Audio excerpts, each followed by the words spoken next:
there's a lot of stuff that like Boston did and Boston pioneered in terms of like black music, disco, rap, that we never get credited for, and the only people that know about it and only people that talk about it are people from Boston who were there to, experience it firsthand.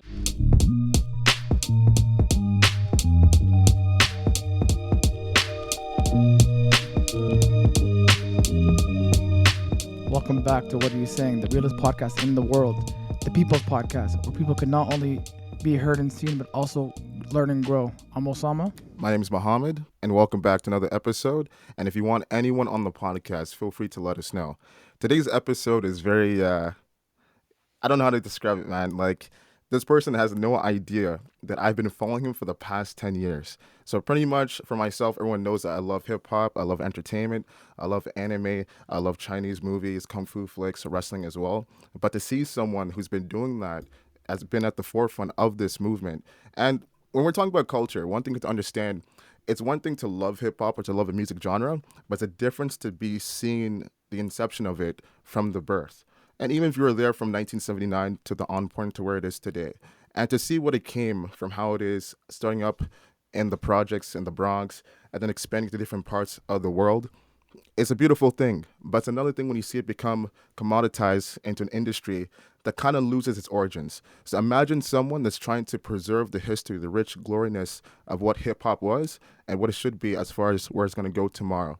And someone who's trying to preserve it in its original language for us to understand, to decipher how rich this beautiful culture is Dart Adams, a person who's respected for his knowledge regarding hip hop and different forms of entertainment as well. He's been in this world for a long, long time. Very infamous, known for his takes on Twitter. He's an A&R consultant. He is a historian. He's an author as well. And he is someone that should be acknowledged, respected. And Dart Adams, I'm so thankful. I'm so honored that you came on. Thank you so much. And how are you doing today, sir? I'm good. I was out hosting a show last night, and I'm here.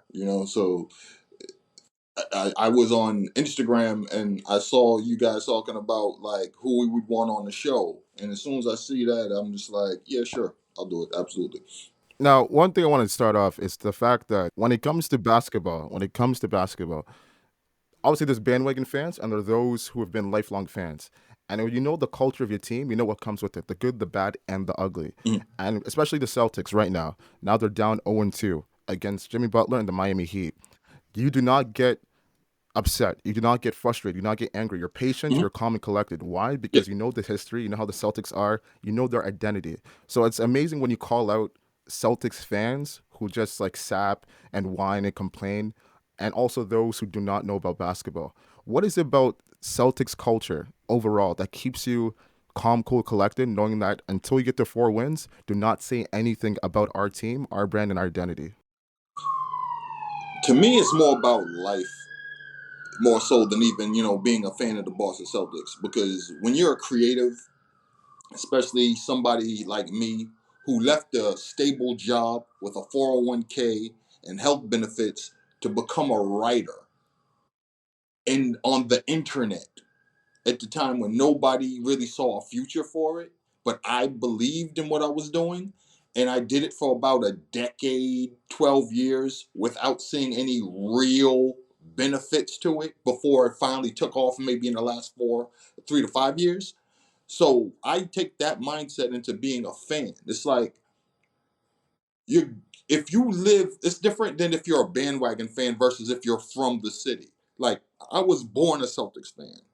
So I'm not gonna root for anybody else. And I don't see the purpose of negativity or going to the extremes, is going to make for the team or you as a fan. Because there's a mental health aspect of it. There are people that drive themselves into the ground over a team's loss. You gotta live life. You have to deal with your family. You have to deal with personal stresses. If I if I fell apart after every Boston Celtics loss, I wouldn't be able to deal with the reality of being a creative in which I'm in a writing field, I'm in a creative field where it's hurry up and wait. I've been in so many projects so many things for film and television that are falling apart. So many book deals that are falling through. If I applied that same mindset of fatalism as some fans do to sports to my life, I never would get anything done. I'd never get out of bed if I did sleep. So I don't understand. It's like if I applied that same mindset to my career, I should have quit a decade ago. So, like in terms of like the Boston Celtics, you go down 0-2, win the next two games. You know, you don't get the book deal. Keep trying.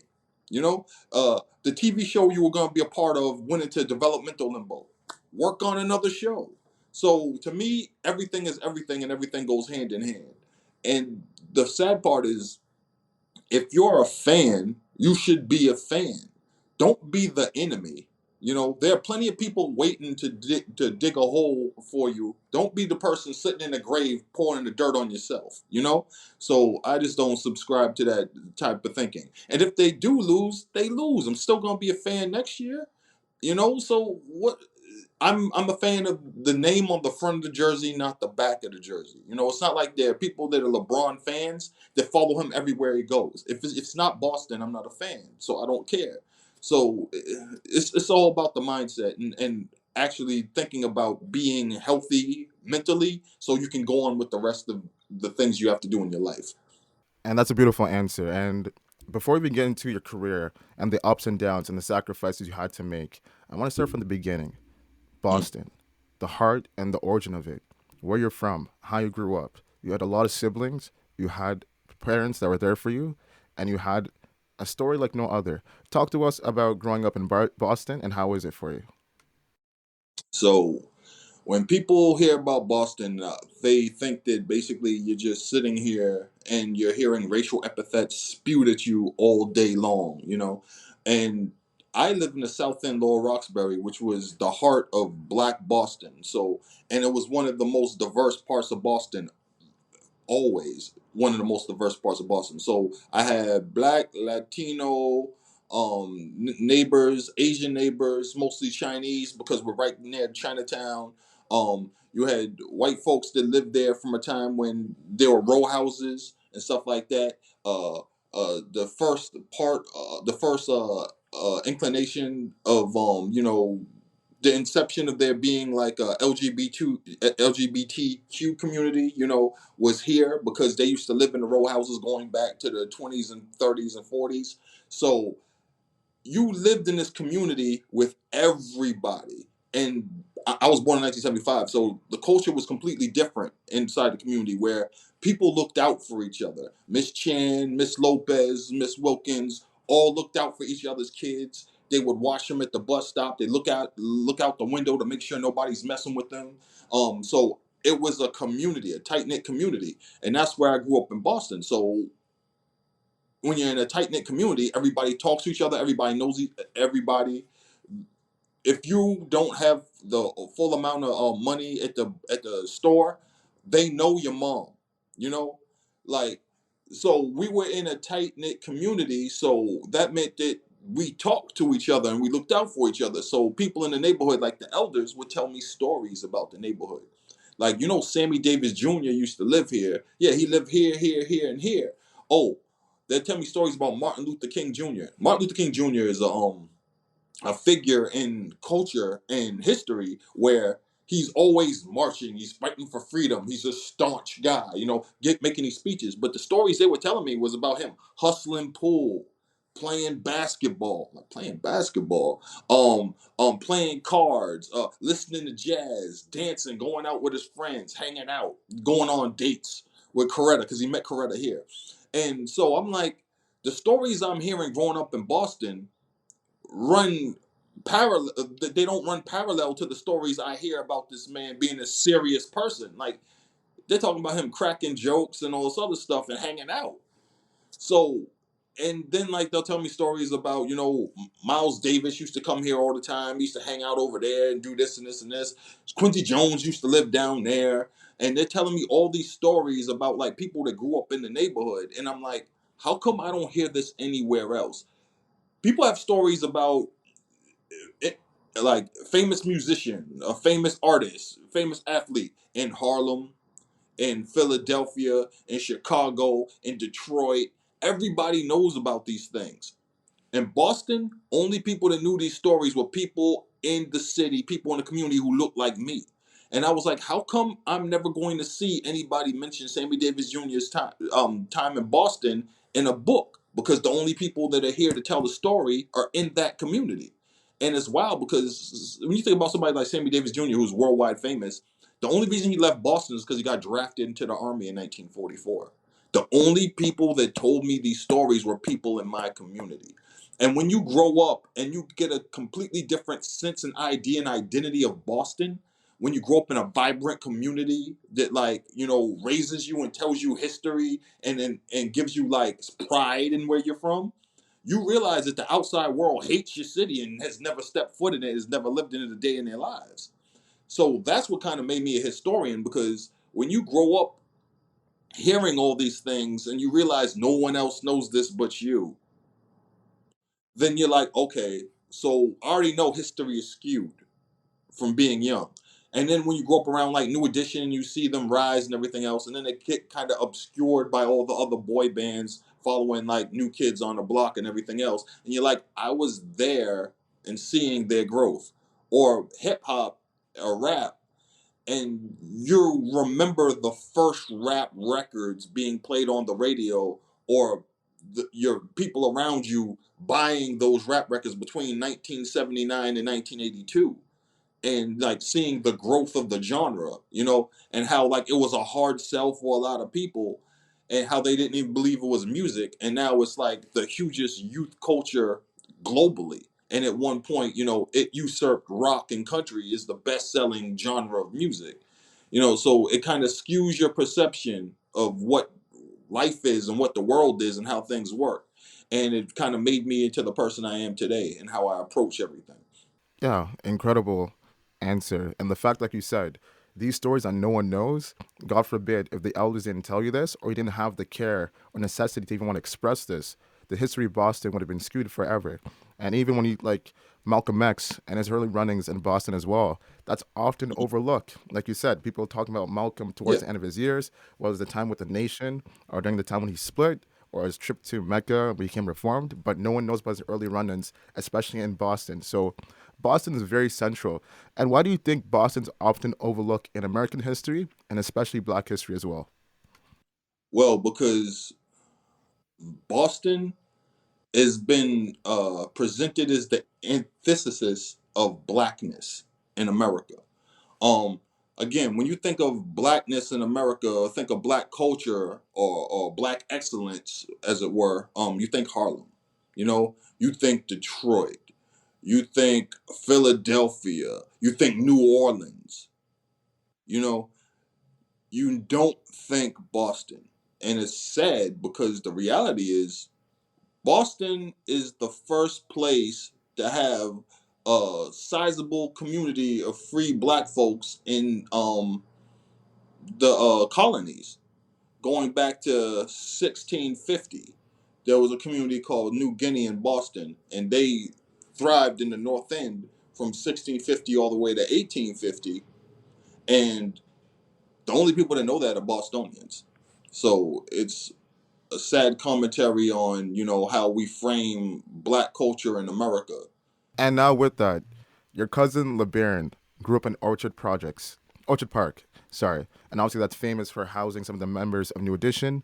And I remember when I was on your Twitter thread, you posted a famous picture of like a birthday party, and I saw Ralph, and I saw your brother, and also your cousin Mhm, as well. And that blew my mind. Obviously, before you talked about tweets, mhm. how you guys are connected, similar origins and stuff. But when I saw that picture, it was literally like a flash back into that time. Like, no, this is actually dope. So, talk about New Edition, their rise.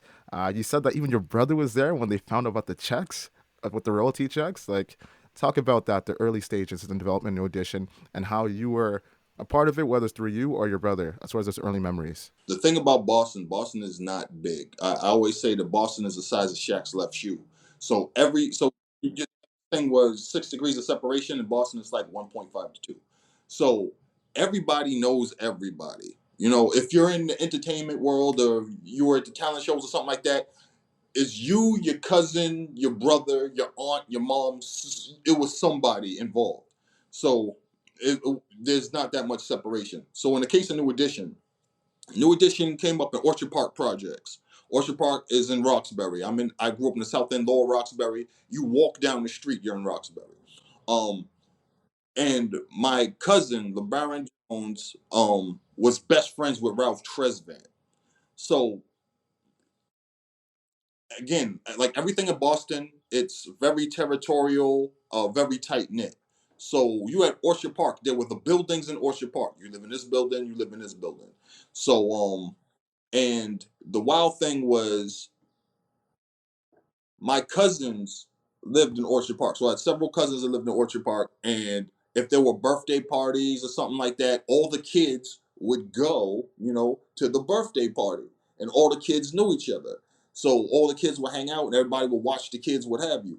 So you have Bobby Brown, Mike Bivens, Ricky Bell, Ricardo Bell, Ricky Bell, and Baron, his sister, um, and like everybody would hang out. My big sister and my older brother would all hang out. Now, my big sister's 9 years older than me. My big brother's 6 years older than me. I was the baby at one point. And back in the 70s, people don't really understand this. Like me as a Gen Xer, back in the days, now things cater to children. Back in the days, things did not cater to little kids. Kids were seen and not heard, or they had their own little world.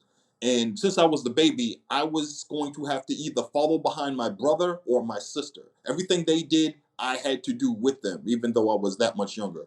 But what it did was I was a sponge, and it aged me up in a lot of respects. So if it was a situation where my baby brother was born, if my sister, my brother, me and my baby brother were home, and let's say Ralph and Baron and a bunch of kids from OP come up and scream, "Hey, yo, Dave!" which is my brother's name. "Hey, yo, Dave, come with us." My sister is not gonna sit in the house with me and the baby. So she's like, "No, no, no. I have no problem with the baby. You take him with you." So I would be the little kid who would go along a lot of times when the big kids, went and did stuff. And I got to witness a bunch of stuff that way in the early days of New Edition. Um, because again, they were a group before. They were a group called the Bricks, and then they switched members. You had Travis and Corey. Travis and Corey decided to quit. Then they got Ralph, and then they came up with the routines. They were in Hollywood talent shows that were thrown by Roscoe Gorman and Maurice Starr. They ended up coming in second. They got a Betamax, and the opportunity to record. They record songs. So when I'm hanging out with them, they're in the process of like doing shows, what have you, and then we went to the studio and they argued about who did what, and then dude figured out, all right, we're gonna have Ralph sing, and then after that kind of blew up, it was like, all right, now we're gonna do the album on Streetwise. They do the album, Candy Girl's blowing up, and I'm one of the people that, like, if you go on Wikipedia, for maybe about 15 and 18 years, they had the release date for the Candy Girl album listed as March 1st, 1983, and the release date for the single being February 24th, 1983. And I fixed that because I remember that the album came out right before Mike's birthday, Mike's 15th birthday. I believe the album came out a few weeks before Mike's 15th birthday, and the next week was my eighth birthday. So I'm 7 years younger than Mike Bivens. My cousin used to joke, the only reason I remember your birthday, cuz, is because it's exactly the week after Mike's. Um, so his birthday is August 10th. My birthday is August 17th. So I was around as a little kid, like the early growth of New Edition from Candy Girl, them disappearing every weekend to get on buses to perform at roller rinks in New York and New Jersey and Philadelphia and what have you, and then coming back. And then in the summer, a big tour bus came and took them, and they were like overseas, and then they were touring all over because The Candy Girl album came out in July. It came out in late July 1983. And it kind of blew up. But the thing is that when you're on an independent label, it's not like a major label where you've paid the RIAA to get your plaques and your certification and everything else. When you're on an indie label, accounting is very different because you never think an album's gonna go gold or platinum. And when albums go gold or platinum, you have to start doing more accounting, you know, and you have to manage your receivables and all this other stuff. And that's things bigger labels are used to doing. So things got really messy in the case of New Edition, which they didn't expect to blow up the way they did. Like they knocked Michael Jackson off the top of the R&B charts. I'm talking about peak Michael Jackson. You know, like on like world beating Michael Jackson. Five Kids from Roxbury, like took down Michael Jackson off the top of the R&B charts, which were more competitive than the pop charts in 1983. So they were a sensation, and people didn't know what to do with them and what's going on. This is kind of a runaway train. So of course there was accounting issues and marketing issues, and where did the money go really? And that was kind of the beginning of the issues with like being a huge act. And when they came home, their parents were like, "Oh, well, since our kids, had hit songs and they're all over the place and they're all over the TV, now this is when they get paid." And they understood why like the entertainment industry is so like grimy and like despicable, because they got checks, I believe, for 187. I don't know. I don't know if my brother was there when it happened, but everybody in the community knew because the word spread so fast, and Orchard Park ain't that far away. So when people saw the checks, they're like, 187, them boys been out on the road doing X, Y, and Z. They left on tour, they did this many shows. This album, you pull up Billboard, it's like the album's here on Billboard, it's been here for like 13 weeks. It's number one in the UK. Where's the money at? And then like when things go wrong, everybody, tries to assign blame. It's the manager's fault. He wasn't involved in that side. It's the label's fault. The label's like, hey, other stuff, there were other people involved with the money other than us. Like we weren't in charge of everything. Actually, we probably weren't prepared for a big album like that. So people got lawyers, they sued, they got them off that deal, off that label, and onto a big label in a much worse deal. But they didn't stop being successful, but they were always underwater due to the deal they were, because the record label was just incredibly like underhanded and inequitable. So I was a kid, I was around, I saw like New Edition be everybody's window into Black Boston. People didn't know Black Boston existed. Donna Summer was a star, but people didn't know she was from Boston. People knew about Tavares, but they didn't associate Tavares with being from Massachusetts. But New Edition were the kids from Boston, the black kids from Boston, and everybody was like, okay, there are black people in Boston. But the label kind of, tried to play it down that they're from Boston because they're not from a place where like black culture is celebrated. So it was an uphill battle all the time. My next question, or I guess my first question, is as a music historian and journalist, you have extensive knowledge of hip hop culture and its evolution. What are some lesser known, overlooked moments of or figures in hip hop history that you believe deserve more recognition? Uh, if we're gonna talk about that, I think Boston's contribution to black music and hip hop in general. A lot of the early hip hop producers were from Boston. We're talking about Arthur Baker. We're talking about the Johnson brothers, Michael Johnson and Maurice Starr. We're talking about Tony Rose, who ran all platinum recordings in Boston. Uh, you think about even going back to the days of disco. We're talking about Tom Moulton, TJM, who was one of the early remixers, and then John Luongo was his boy from Boston, who was also a DJ, ran a nightclub, had a magazine called Nightfall. He was one of the early remixers, and then they bring in Arthur Baker. Arthur Baker is a producer. He's a DJ. He starts doing remixing, and he's mentors a bunch of people like Shep Pettibone. He mentors Marley Marl. Marley Marl gets in is messing around with the sampler because I believe he's in Unique Studios, which was Arthur Baker's studio in New York. When he started being really successful, he moved to New York, and all his Boston friends, Tony Carbone, all those other guys, would come to Boston. I mean, would come from Boston to New York and hang out with him, cut records, do stuff for different labels, and then come right back to Boston. Um, so like, there's a lot of stuff that like Boston did and Boston pioneered in terms of like black music, disco, rap, that we never get credited for, and the only people that know about it and only people that talk about it are people from Boston who were there to experience it firsthand. Being that I was 3 or 4 years old, but I still knew about it because I was reading it too. I read liner notes, I read albums, and again, everybody knows everybody. So if you were out there doing stuff and working, everybody in Boston knew about you and everybody was talking about you. Throughout your career, you've witnessed the music industry undergo significant changes, particularly with the rise of streaming platforms and digital distribution. What are some key shifts you've observed, and how do you think these changes have influenced the way artists and labels navigate the industry? So one thing is, when you grew up with music as a Gen Xer, you were used to specific formats: the 8 track, the cassette tape, the 12-inch record, vinyl. Like those are the mediums, and later the CD, and those are the mediums in which you listen to music. You said something physical, something tangible, and it had a different price point.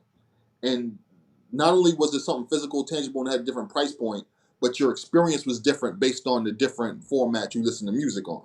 Vinyl, you drop the needle, you're not skipping tracks, you're not picking up the needle to skip a track. A song has to be terrible for you to pick up the vinyl on the record and skip a track. And then once side A is over, you flip over the record and you play the next. You start at the beginning. With a cassette tape, you're playing the tape. If you don't like a song, you fast forward. That means you're hearing nothing. You've been taken out. You're no longer immersed in music world. You hear silence, or you hear the world outside. And if you're on a train or on a bus or something like that, and you're listening to a Walkman, if you have to fast forward and you're and taken out of the immersion of the music, that's lessens your experience, right?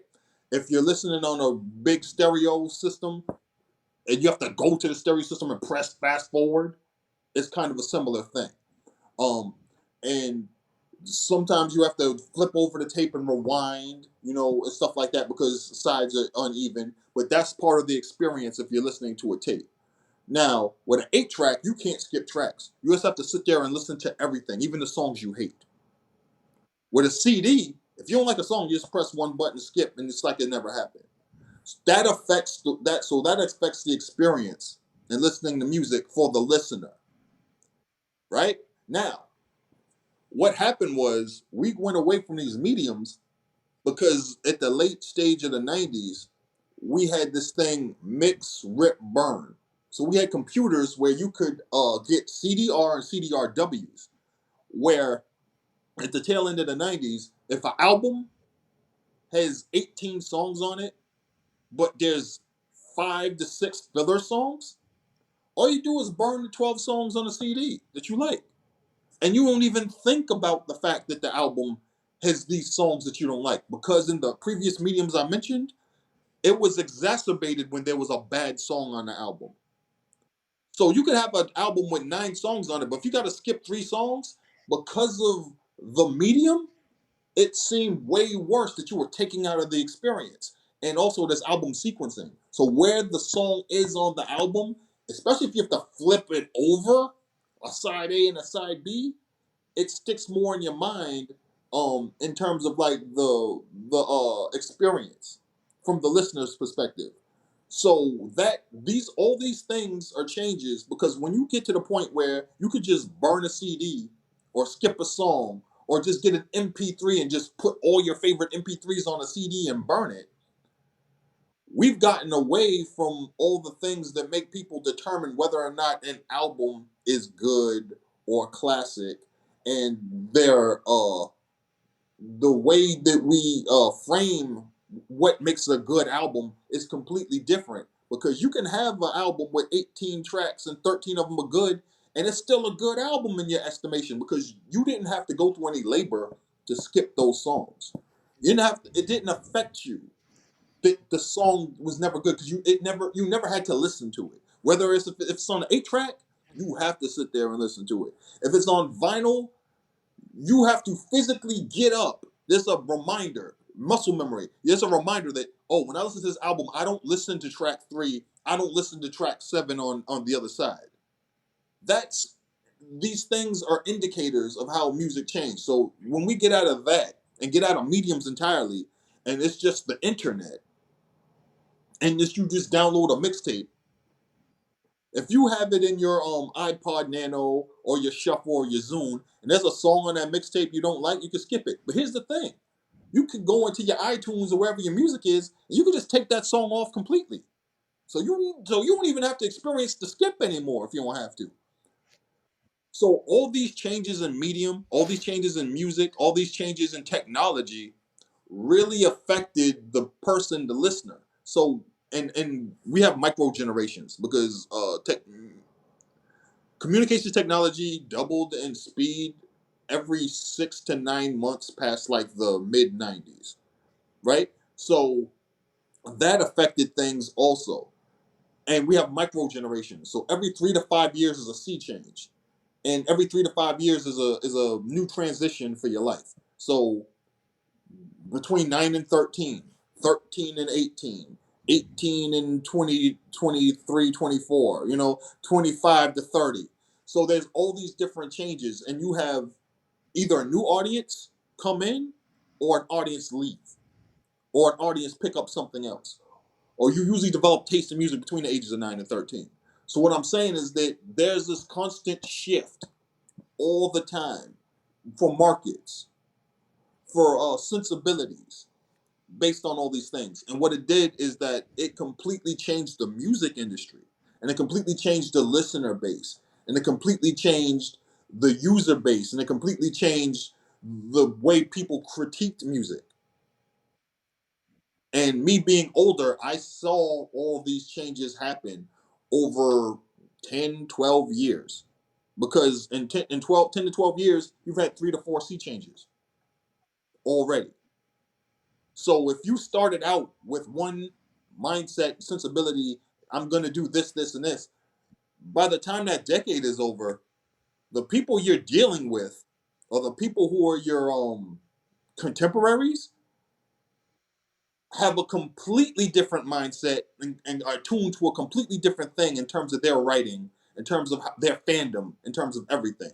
So during that stretch, everything changed. Like, people didn't have physical music like that. They had a thing in their hand, a handheld device that had all their music. They went to their computer, there's all their music stored right there. You know? Whereas I have crates upon crates upon crates of vinyl, CDs, cassettes. I have cases full of cassettes. So that's one of the big changes that happened. I have to agree. Like, speaking about my generation, like the younger, like Mo, you can also agree to this. Is like it's so easy to skip a song. Like, for example, sometimes like when you're listening to an album, you can just easily skip it, not add it to your liked songs. Versus like when I guess when there was vinyls, you actually have to listen to a piece of artwork and actually appreciate it. Now Mhm. it's a lot harder to appreciate. Maybe social media has something to do with it as well, because people are always quick to like judge the albums. But I have to agree with you, Aaron. It's like now it's so easy. You can just either like a song, delete it, or not even like appreciate it as much because you're gonna hear it on the radio and like you don't have that time to like actually appreciate the body of work. Mhm. Which kind of leads me to my second question to you: is my third question. In the era of social media and instant communication, how do you think the role of music journalism has evolved?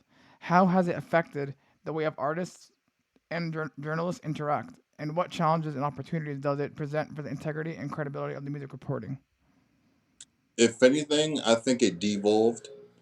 Uh, one of the things that one of the things that music journalism did, it was a necessity. back in the day, and I'm going to say that because it was the only way to get insight into the artist. It was the only way to get a behind the scenes take on what the artist did. It was the only way to get any insight into their creativity, their motivations, um how the album was made. It was the only way to get any kind of minutia, any way to get anything from the artist's perspective.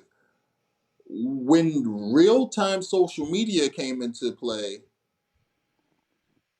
people started posting tweets from the artist. You know, when real time social media came into play, the story was about what the artist did on social media. We didn't need that journalist who the artist trusted to dig into their lives. When I was a kid, Prince didn't do a lot of interviews. Prince didn't do a lot of TV. So if you saw Right On, a Jet, an Ebony, a Rolling Stone, a Spin, and they had a Prince article in there, the world stopped. The world stopped. You might not see that magazine on that newsstand or on that rack for too long because this guy interview with Prince. Snatch, snatch. People might steal it. More people will buy it. Now, Prince has social media. Prince is a computer. Prince was one of the earliest people to be an advocate for computers. Him, David Bowie, a bunch of other people. Um, Prince would just jump online and talk directly to the fans. Prince had his own site. Prince would go on Prince.com or Prince.org, and he just go straight to the fans. You know, and that changed a lot of things because when you're dealing with a 24-hour news cycle and you don't want to be the person to report something last, or you because with a 24-hour news cycle on real-time social media, the fear is that if you're late, it then you're already out of the game. And I explained to people there was the Oreo cookie and its Hydrox. Hydrox beat Oreo to the market by over a decade. But now people look at Hydrox as the knockoff Oreo. You know? So it doesn't matter if you're early. Just get it right the first time. Because that's what's gonna last and that's what people are gonna talk about. So I felt that music journalism was kind of devolving because people weren't writing pieces that they felt people were going to be coming back and reading 5, 10, 15 years from now. They wanted to be the thing people read right now. And I was like, I don't want no parts of that. So when I had Poisonous Paragraphs, I was like, I'm going to write pieces that people are going to be visiting this blog spot for the next 15, 20 years. And that was always my mindset because I was one of those kids that I would go back to that old issue of Right On. I would go back to that old issue of The Source. I would go back to that issue of Stress because at the time those things were written, the only way I was going to know what was going on with Godfather Dawn was that article. The only time I was going to know what was going on with I don't know, Lace the Booms or whatever was that article. You know, so I said to myself, this is the thing I want to aim for. But music journalism devolved because it was like, we don't need to hold this standard. We have to meet the reader, we have to meet the fan. But the fan isn't the same fan it was 10, 15 years ago because they don't know how to be a fan. They really don't. Because the problem with fan is short for the word fanatic. Fanatic isn't far from being a zealot. You know, you don't want to be a zealot. You don't want to be a fanatic.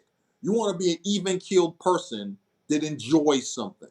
In order to be an even keeled person that enjoys something, you have to have this even sensibility. You have to understand the full scope and the gamut of something. And there's just not a lot of space for that in modern music journalism.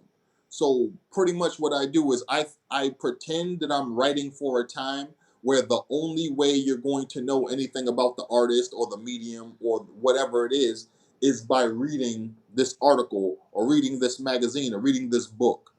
So that's the way I approach it. But yeah, journal critique has completely devolved because by the time you've written your well-intentioned article, well-researched article, there've been a million people that've already commented on the piece of art or what have you on Twitter. So that I think why I feel is kind of devolved. And it's incredible when you think about it because when it comes to music journalism, like something that used to be upholded, like you said, the standard was up here. Like myself, I'm born in '95 with Osama. So my older brother, my older cousins, I used to look up to them because obviously I used to read the Source, Double XL. I used to have the posters on the wall. So I was just a young kid just trying to figure out what they're listening to and just pick up their ears. And I just want to be in tune with everything, right? So even my grade 8 yearbook, it literally says in my caption, like, all I do is listen to Public Enemy, Kid and Play, and New Edition. And people used to roast me for that. They're like, what are you listening to and all these things? But the ugly side of music journalism, a perfect example is the death of Biz Markie, because when it was first reported, he actually didn't pass away. And the fact that he had major publications and different journalists reporting the death as if it was authentic when it wasn't, it just saw, like you said, the total inaccuracy and how it's more about the name than actually the integrity within itself. And I think another point to that is accessibility. Because as we know, within this era and this time and space, social media allows you to have more access to your celebrity more than ever. As opposed to back in the 80s and 90s, you couldn't know what was going on unless you had that magazine, unless you saw, luckily, a TV interview. So yeah, like you said, a perfect example, Prince or Michael Jackson, if they gave like a rare interview in the Rolling Stone, it was super rare because obviously that communication wasn't as spread or wasn't as close as it is today. And do you think, because for me, I always tell people celebrity isn't what it was back then, even though obviously I didn't grow up in the 80s or 90s, just the amount of attention and space. Like you couldn't just walk up to Eddie Murphy in 1988 and like have a conversation with him or get that close No and way. stuff. Like there was a process to it and stuff, right? As opposed to now, it's so much easier to get to a fan. Mhm. So I feel as if the the mindset of a celebrity and also the concept of celebrity is more diluted. It's not as mystique. It's not as promiscuous. It's not as special as it was before. What do you think? So the difference too is that there's different kinds of celebrity that didn't exist before. When I was a kid, I noticed that celebrities from the 40s, 50s, and 60s, you were a movie star, you were an author, you were a orator, you did something in the arts, you were like a brilliant thinker or a mathematician or a scientist or some shit, and you were on TV for that. But celebrity changed over time.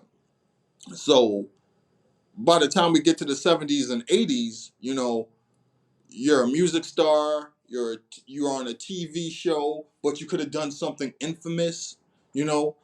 So that kind of changed with the era of like when MTV kind of revolutionized reality television with the Real World and all these other things. So we had reality television, you had the tabloids, and so that was the idea where everybody has their 15 minutes of fame, which is something that Andy Warhol said. So that was that era.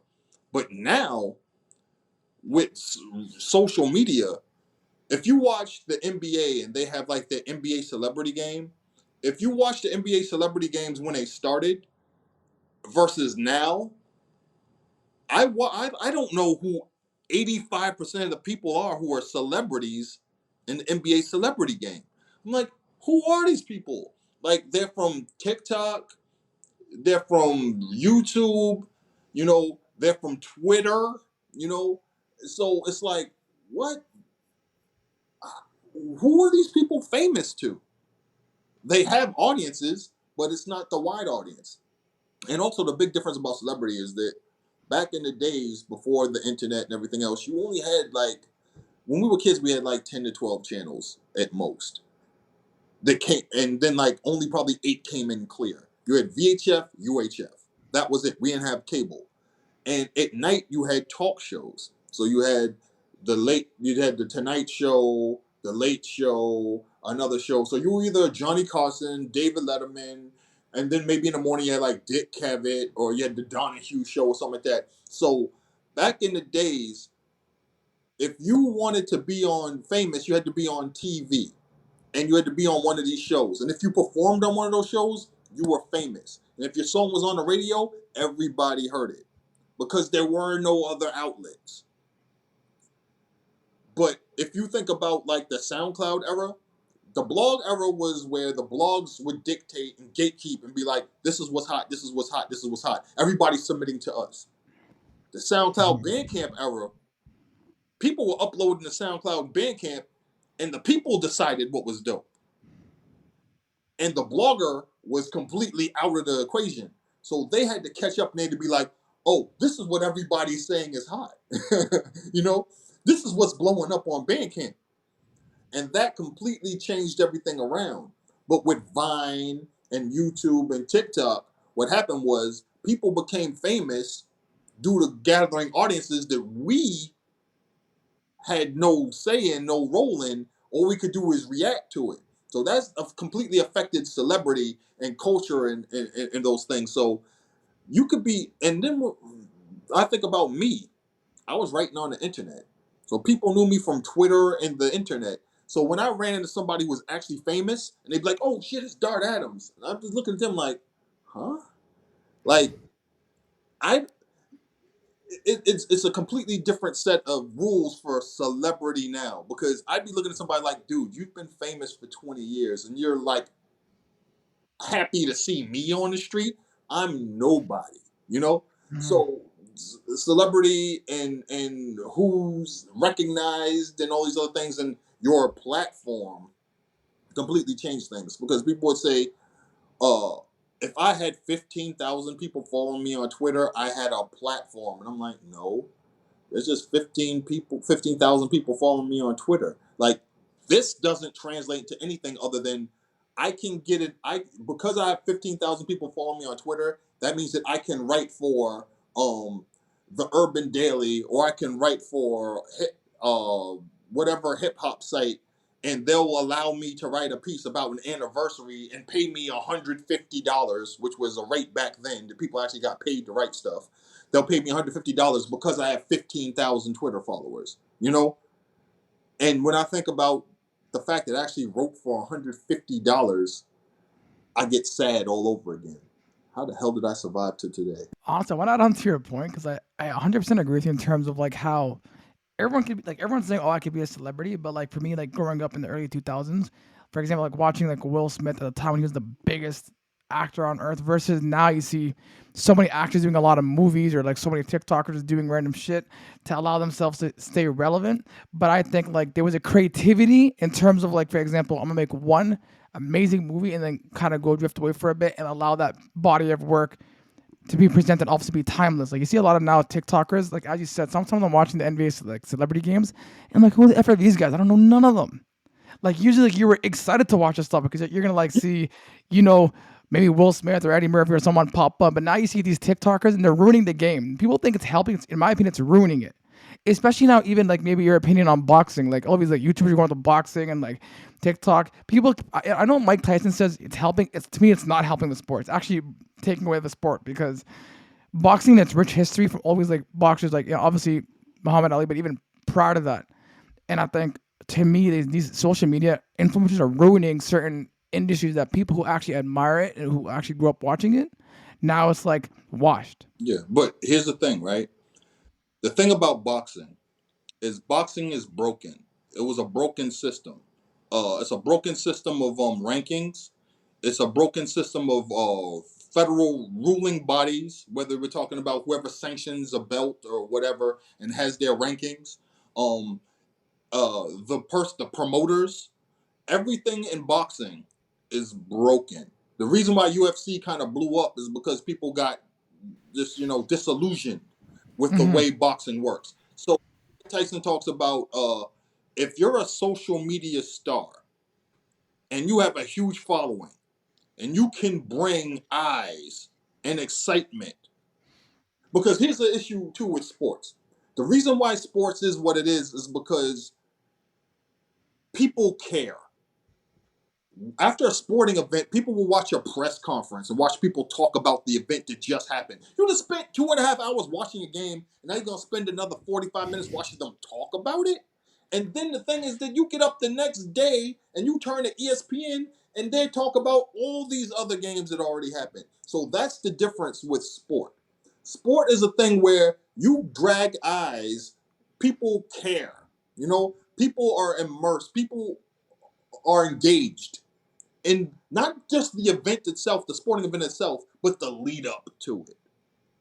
So when you talk about the social media stars, and I don't want to say his name because I hate his guts, but he changed things because he was able to get people paid more than the people that already were Yeah. in charge. Because if I fight you, not only do I get you locked out of this thing where you have to wait 4 months for another fight, you know, I get you another fight now.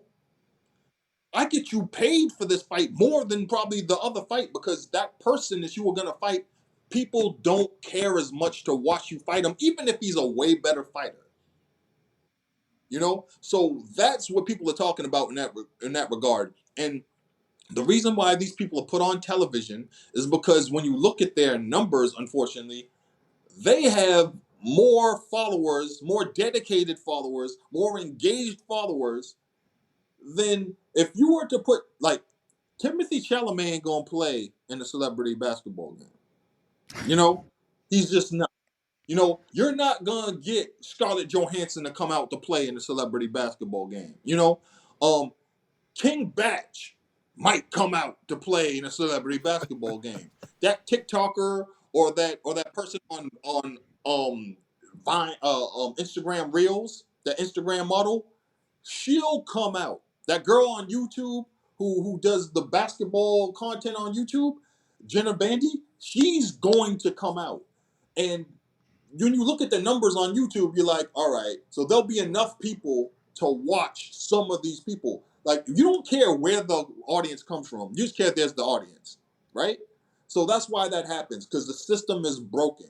It's also the same reason why, like, we will never see, like, another really good NBA slam dunk contest, because there's a stigma. When you're an NBA player and you win the slam dunk contest, people think that's all you can do. So if you're a young player, likely you're going to want to win the slam dunk contest. And then after you do the first 3 years of your career, you're never going to do it again, you know? And the other part of it is that once you do it and you get that out your way, right? You got to hope that some other young NBA player comes along and wants to do that. But the thing is that the young NBA players, just like with boxers, the best boxers are just people that boxed and did nothing but box, but they don't have any following outside of that, so nobody cares. Instead, for hardcore boxing fans, that kid that can dunk and will probably really dunk is not going to get the crowd excited because nobody cares because he's not a big name, you know? So it's about excitement, it's about hype. And that's where all these systems are broken. And if you can be somebody with a name who could generate excitement, that's where the money is. Other than that, it's just people in the system and only the hardcore fans care. And when only the hardcore fans care, there's not really enough money in it. And there's not enough movement necessary to make real change happen.